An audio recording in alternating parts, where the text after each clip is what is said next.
nous venons de procéder à l'incinération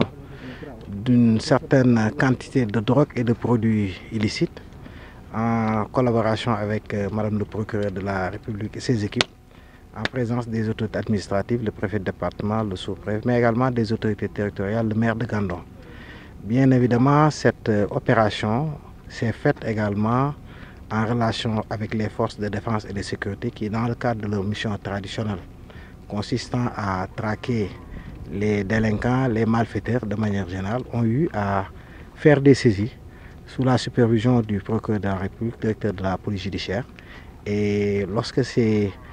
matériels, disons, ces produits sont saisis, l'administration, de concert avec, donc, comme je dis, toutes les parties prenantes, procède à l'incinération. D'habitude, cette incinération se fait souvent la journée du 26 juin, qui est la journée mondiale de lutte contre la drogue. Ça, c'est à titre symbolique.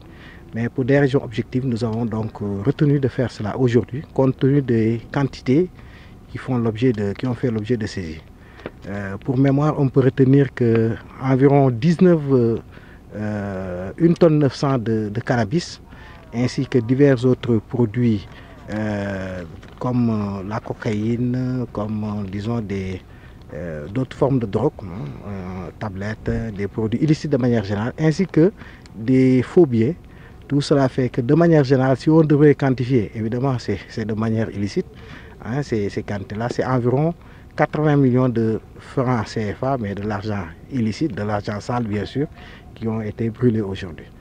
L'importance qu'on peut retenir pour cette manifestation, en tout cas pour cette activité, c'est le volet sensibilisation, pour dire vraiment à toutes les personnes qui s'activent dans l'actuel qu'il faudrait quand même qu'ils sachent raison garder. Aujourd'hui, nous avons un pays qui est sur la voie de l'émergence, qui est un pays qui s'active pour, en tout cas, franchir les leviers permettant d'aller vers un certain niveau de développement. Je crois que s'activer dans des domaines beaucoup plus licites, mais surtout des domaines producteurs de plus-value, c'est ça qu'on attend de tout citoyen. C'est à titre donc de sensibilisation et de communication que ces cérémonies se tiennent. Bien évidemment, les sanctions qui devront faire l'objet qui devront être prises seront prises certainement par les autorités judiciaires. Nous avons même d'ailleurs, à côté de Madame le procureur de la République, Michel le Premier et le président du tribunal de grande instance de Saint-Louis, bref, toute l'administration, que ce soit l'administration judiciaire, que ce soit l'administration déconcentrée, mais également les forces de défense et de sécurité ont voulu, toutes ces composantes-là ont voulu être présents pour marquer le coup et montrer qu'effectivement que nous sommes résolument engagés dans la lutte contre ces formes de trafic liées à la drogue et aux produits dangereux. Waaw, tey dañu ñëw fii ci site d'incinération bu Gandon ñëw di lakk ay li ñu naan sinébar de manière générale, yamba nag ëpp ci, ak sax cocaïne ak yeneen forme de drogue, tablette ak yu demee noonu, ak même xaalis bu baaxul ñu ñëw fii di ko lakk. D'habitude nag yu demee nii bu daan am dañ daan jël bis bi nga xam moom la àdduna wërngal këpp dajale bu ñu dajaloo daal koy jëmmal muy bis bi ñuy xeex wàllu drogue ak yi mel noonu, muy ñaar fukki fan ak juróom-benn ci weeru juin. waaye nag pour raison yoo xam ne ñun dañ ko jàpp ni moo war ak quantité yi ni mu toll, alors Madame le procureur de la République, Monsieur le président du tribunal de grande instance de Saint-Louis, ainsi que administration, muy préfet, sous-préfet, maire, mais également force de défense et de sécurité nga xam ni ñoom suba ba ngoon ñoo ngi topp ci liggéey bi, en tout cas di traquer samba boy yi ak defkatu ñaafe yi nga xam ni lii mooy seen liggéey. kon loolu nag buñ ko defee liñ fi am ci quantité boo leen ko xoolee xayma ko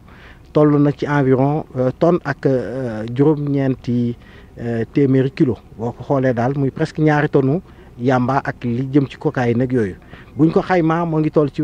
presque 80 millions, waaye nag lu 80 millions yu baax maanaam samba boy buñ leen bàyyi woon ñu jaay ko loolu mën doon 80 millions yoo xam ni 80 millions problème la sax, ndax ay nit ñoo koy consommer di ci perte seen sago, di ci jëlee feebar, di ci yàqu. kon loolu bu ñu ko defee li ñu tax a jóg d'abord mooy sensibiliser, maanaam ñu yee nit ñi xamal leen ni loolu lu bon la, et que marquer que état du Sénégal à travers toutes les composantes yi ko composé, muy administration, muy force de défense et de sécurité, mais également muy justice bi nga xam moo nekk en bout de chaîne, ñoom ñëpp daal tënku nañu nekk benn pour xeex lu demee nii. comme ni ma ko waxee sànq nag ci nasaraan mbir la boo xam ni dañuy ñaan yàlla nit ñi ñu pousser leen ci def lu baax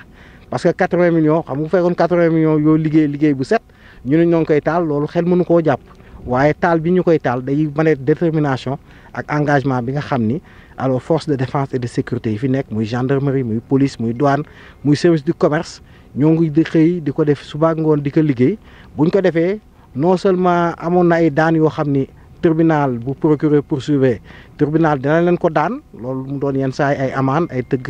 tëdd kaso mais également saisir nañ yu booy yooyu yëpp daal di ñëw di ko taal bokk na ci ma bañ ko fàtte li ñu naan machine à sous maanaam jeu yooyu nga xam dañ koy def de manière illicite genre addu kalpe la doon rek pratiquement parce que gone bu jógee këram